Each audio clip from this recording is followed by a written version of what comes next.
लड़की की शादी की एज 18 से बढ़ा करके 21 कर देनी चाहिए जी। ये सुप्रीम कोर्ट में याचिका डाला गया। सुप्रीम कोर्ट ने इस पे क्या कहा? देखो, दरअसल जो लड़कियों की एज है शादी करने की लीगली, वो 18 साल है और लड़कों की 21 साल है।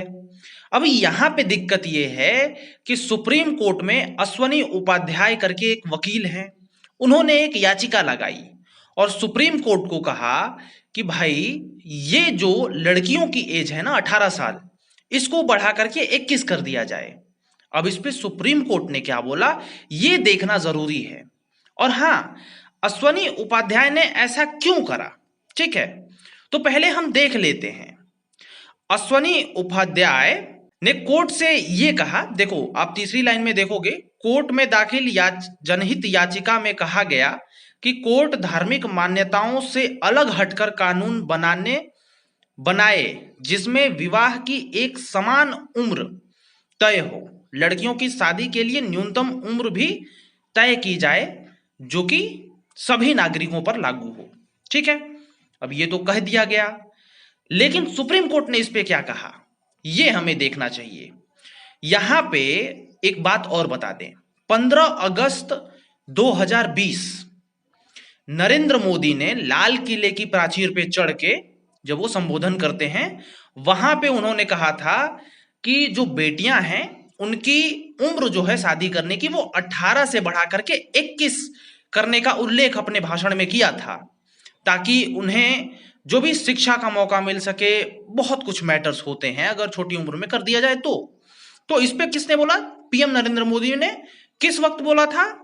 15 अगस्त 2020 में। ठीक है, और अभी जाकर के याचिका एक दायर हुई थी, किसने करी थी? वकील अश्वनी उपाध्याय ने। ये तो आपको कंफर्म है। बट सुप्रीम कोर्ट ने इस पे क्या कहा? सुप्रीम कोर्ट ने इस याचिका पर सुनवाई करने से इनकार कर दिया। अब क्यों किया भाई? उन्होंने कहा कि ये सुनवाई करना हमारा कोई कार्य नहीं है। ठीक है, ये सुनवाई आप जाकर संसद में कराओ।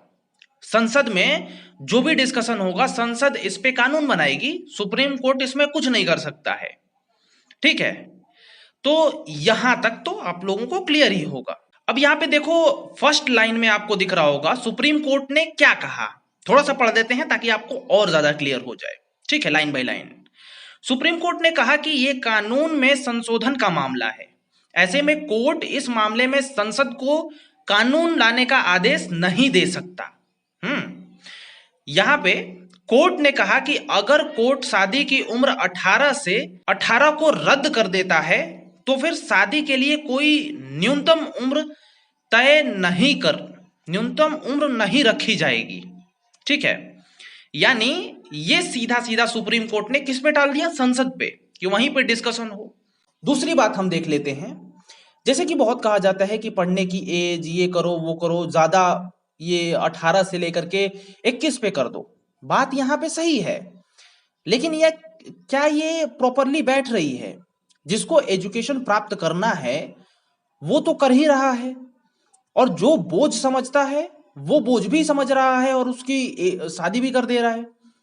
देखो क्या है कि अगर आप वेस्टर्न वर्ल्ड में जाओगे तो वहां पे लिव इन वाला सिस्टम बहुत ज्यादा है, जिसमें कि बहुत छोटे छोटे उम्र वाले जो लड़कियां होती हैं वो प्रेग्नेंट हो जाती हैं एंड देन वो चाइल्ड भी बॉर्न कर जाती हैं, बट जो लड़का होता है वो उसको छोड़ के चला जाता है।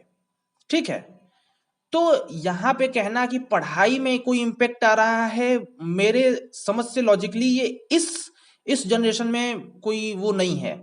ठीक है, क्यों नहीं है? क्योंकि आजकल जो कल्चर आ गया है ये बॉयफ्रेंड गर्लफ्रेंड वाला, ये थोड़ा सा कुछ ज्यादा ही प्रोफेशनल टाइप में आजकल हो गया है। तो ये रिलेशन में रहो या फिर वैसे रहो, मतलब बड़ा कॉम्प्लिकेटेड सा है। मुझे ऐसा नहीं लगता कि किसी को बाध्य करना चाहिए कि आप इतने ही एज पे करो। हाँ, एक न्यूनतम एज हो गई है 18 के बाद तो सभी जानते हो कि मेच्योरिटी आ ही जाती है मेनली। ठीक है, अब पढ़ाई करनी है नहीं करनी है, क्या करनी है, ये नागरिक पे ही रहे तो ही बेहतर है। इसको बांधना उचित नहीं है मेरे अकॉर्डिंग।